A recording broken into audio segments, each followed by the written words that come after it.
There have been some incidents where the decisions by individuals have gone south, with instances reaching out to suicides, which none of us want.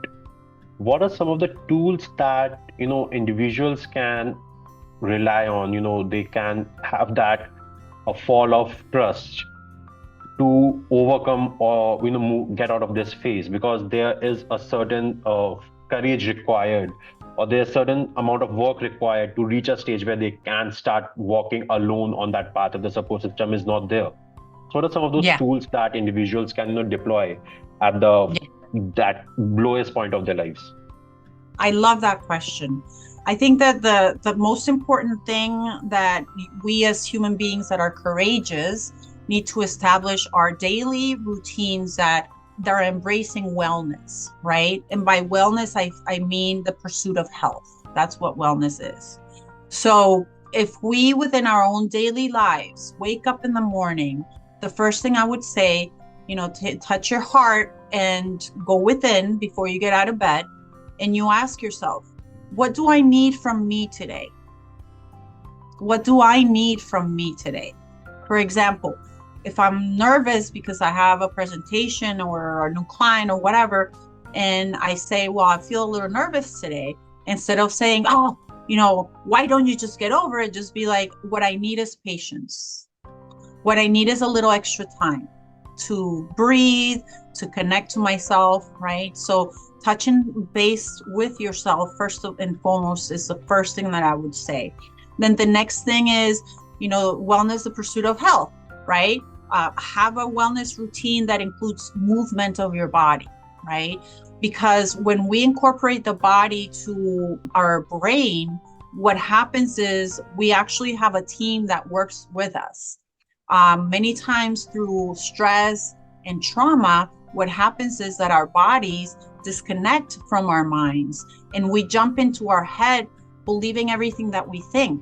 We live in our head projecting the worst and being anxious and not knowing, right? So our bodies kind of dissociate from that because the body feels what the brain is giving it and it's saying, damn, that's too harsh. I don't want to feel that. So it begins to disconnect, and it's a gradual process.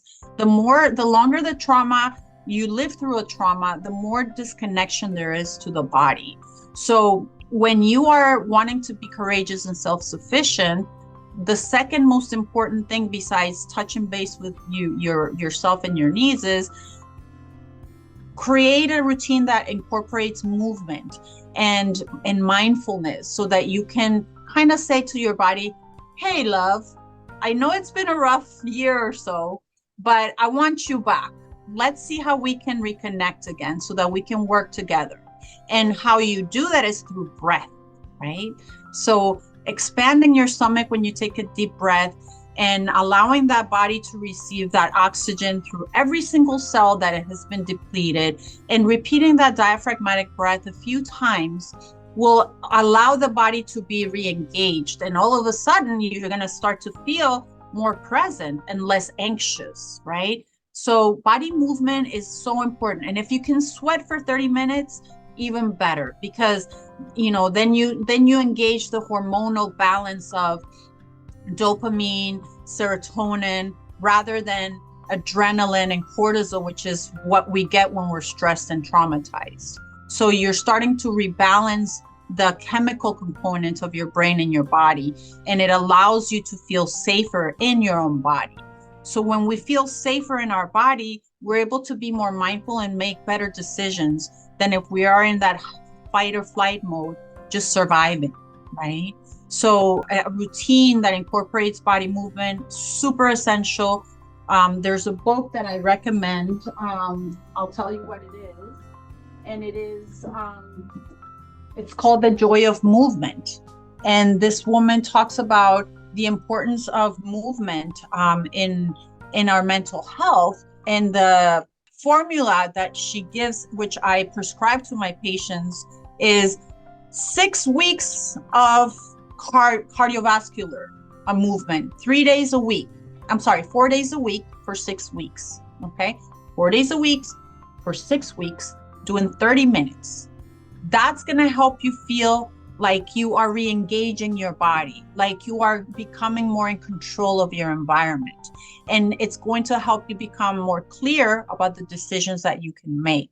Then the other thing that I would recommend is enjoy time in solitude and in nature. As a holistic psychotherapist, nature is part of my prescription, because when you sit under a tree, it's biologically proven that your bodily ions are equalized with that of nature. If you have too much negativity within your body, when you sit and you lay on the grass, touch a tree, it actually balances out your composition. So that is so important. And why is it important to balance out? Again, it's about the body feeling safe and feeling mindful. Because when our body is engaged in feeling safe, that's when our prefrontal cortex is lit, and that's where it's the part of the brain that is in charge of decision making and concentration. Okay, when we are anxious and hypervigilant and just reacting to life, that part is pretty much not functioning. And the amygdala, which is the fire alarm of our brain, is the one that's in charge. When we are in a traumatic state, that amygdala is always telling us that something bad is going to happen and that we got to be on alert. And so that's why we can't focus when we're stressed and traumatized. So by helping the body feel safe, by engaging the body through diaphragmatic breathing, your brain composition starts to equalize so that you can actually be productive and make the right decisions. And then, of course, we talk about, eat the right things, right? Be around people that are positive. And if you don't have those people, it's okay to be alone for a little bit, okay? Don't compromise. It's, I much rather you sit and meditate on your own than to go out and hang out with people that are not good for you and they don't make you feel good about yourself. Mhm, And then mhm. during that time and that solitude and in this routine that we have, take a journal and write down not just how you feel, but where you want to go. Remember, find your why. Wake up in the morning. Why am I alive today? Why am I here? Ask the question. And a lot of times when we're stressed out, we don't know it, but still ask it. Breathe through it. And those answers will come. But the engagement of the body is essential if you're ever going to get over anxiety or trauma. So those are some few things that I can suggest that I feel will help you start to feel more yourself and start to connect to that spiritual aspect of you who has all the answers. Those are some amazing, tips and tools to be, shared. Just one last question, Sarah, I would like to ask, and probably you would have to help me navigate this. So, with a lot of conversations I've been having around mental health and with my own journey to evolve from my own mental health challenges, I often, think in my own mind that therapy is like a lifeboat for those who are victims or suffered from those who actually need therapy. What are your thoughts on this? So you think that therapy is a lifeboat, you said? Yeah, therapy is like a lifeboat, or therapy is often taken by those people who have been the victims of people who actually need therapy. Oh, okay. So meaning if you haven't gone through some traumatic events, you shouldn't seek it, kind of thing? Not exactly, but yeah, majorly I have seen people going to therapy who have been victims of something.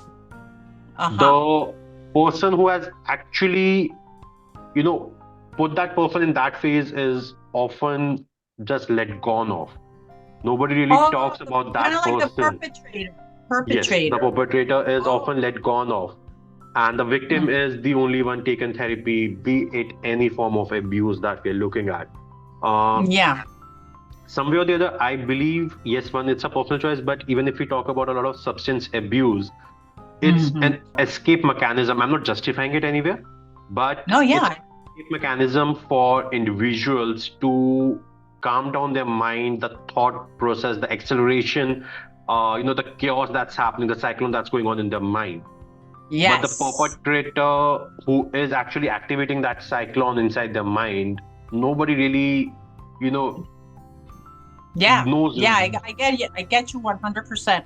I see perpetrators. I see people that have inflicted abuse on people through anger and through that. And those people are just more bruised than the people that are not perpetrators. You know, they're still human beings.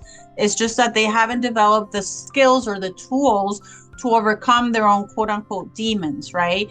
And so they have decided or consciously or subconsciously to inflict pain in others so that they don't have to deal with themselves, right? But as part of the process of breaking the cycle of hurt and trauma has a lot to do with you looking at the people that are doing the hurting. I think that's as important as people who are being hurt, because if we only look at people that have been hurt and help them, there's a lack of balance in Yep. in life. We all talk about balance, right? And they have rights just as much. It's just that they haven't really been able to overcome their problems, and probably have been extremely traumatized as children or as adults. So yeah, I mean, I work with anger management. I work with substance abuse, as you mentioned. And you're so right. Substance use disorder is usually just a symptom of someone who is hurting, that doesn't have the coping skills to address things without a substance. And so they use it to escape and to numb themselves so that they don't have to deal with the pain that they're feeling inside. But those people are just as human and as deserving as anyone who has been a victim themselves. Thanks so much, Stella. This conversation has been really invigorating for me, and a lot of things I've learned myself and gonna be applying in my life. Before we wrap up this, episode, any thoughts you would like to share with our listeners? I know you have shared such amazing tools. Second last question that we were discussing about, but any parting thoughts for our listeners? Yes. So I would say, because I am an inclusion psychotherapist, I love working with people that belong to other cultures. And to those people, I say to them, part of your healing process has to do with you embracing your own culture, embracing the things that the elders and your ancestors have been taught and have taught you. And I think it is not about running away from it. It's about embracing it and understanding it so that you understand yourself better in the way that you think and function. It doesn't mean that you have to perpetuate the negative aspects of that culture, but it does mean that you need to be proud of it, because being proud of it allows us to heal internally without shame. So part of my journey, even now as a much older adult than when I first came to this country, I've kind of come full circle, because at the beginning when I first came, I literally sprinted into the American way, and I loved it, and I spoke the language and all of that. But as I turned 50 even, I started to realize that I needed to go back to my culture, even though it was hurtful to think about it because of my past. It was still a big part of who I am. And the more I embrace that with pride, without shame and openness, the stronger I feel. And the more I can use those tools to help other people who are struggling, whether it's from my culture or other cultures. Thanks for that, Stella. It's really enlightening. And listeners, if you have any further questions that you would like Stella to answer, please feel free to leave a comment or DM us on our respective channels. We would be leaving her LinkedIn profile link in the description so you can reach out to her. And once again, Stella, thanks a lot for being part of this podcast. Thank you, Pulkit. It was a fantastic conversation. It was fun. Thank you. Thank you. Have a great day.